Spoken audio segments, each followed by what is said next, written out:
मैंने कभी नहीं सोचा था कि किसी की एक मुस्कान मेरी पूरी दुनिया बदल सकती है। कॉलेज का पहला दिन था। सब लोग नए चेहरों, नई किताबों और नई उम्मीदों के साथ आए थे। मैं हमेशा की तरह चुपचाप क्लास की आखिरी बेंच पर बैठी थी। तभी दरवाजा खुला और वो अंदर आया। उसके चेहरे पर एक हल्की सी मुस्कान थी और आंखों में एक अजीब सी शांति। उसने मेरे बगल वाली सीट पर बैठते हुए कहा, "ये सीट खाली है?" मैंने धीरे से कहा, "हाँ।" उस दिन हमारी बस इतनी ही बात हुई, लेकिन पता नहीं क्यों घर लौटते समय भी उसका चेहरा बार बार याद आ रहा था। दिन बीतते गए। कभी लाइब्रेरी में मुलाकात हो जाती, कभी कैंटीन में। वह हमेशा मेरी बातें ध्यान से सुनता। जब मैं परेशान होती तो बिना कुछ पूछे कह देता, "सब ठीक हो जाएगा।" धीरे धीरे मुझे उसकी आदत होने लगी। सुबह कॉलेज पहुंचते ही सबसे पहले उसे ढूंढती। अगर वो किसी दिन नहीं आता तो पूरा दिन अधूरा लगता। एक शाम कॉलेज से लौटते समय अचानक बारिश शुरू हो गई। हम दोनों एक पेड़ के नीचे खड़े थे। हवा में मिट्टी की खुशबू थी और आसपास सिर्फ बारिश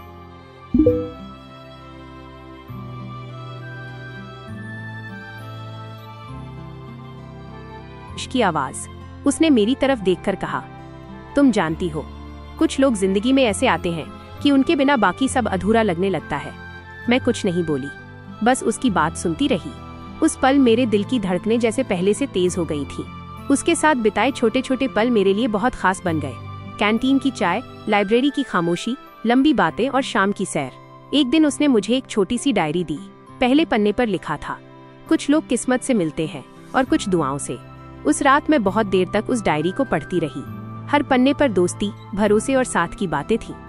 मुझे समझ आ गया था कि प्यार हमेशा बड़े शब्दों या महंगे उपहारों में नहीं होता। कभी कभी वो किसी के इंतजार में, उसकी फिक्र में और उसकी मुस्कान में छिपा होता है। आज भी जब शाम को हल्की हवा चलती है या बारिश की बूंदें खिड़की पर गिरती हैं, तो मुझे उसकी वो बात याद आती है, "अगर कभी तुम उदास हो तो बस मुझे याद कर लेना। मैं हमेशा तुम्हारी मुस्कान की वजह बनना चाहूंगा।" और शायद यही प्यार है, जहाँ दो लोग एक दूसरे की दुनिया को थोड़ा और खूबसूरत बना देते हैं। गजानन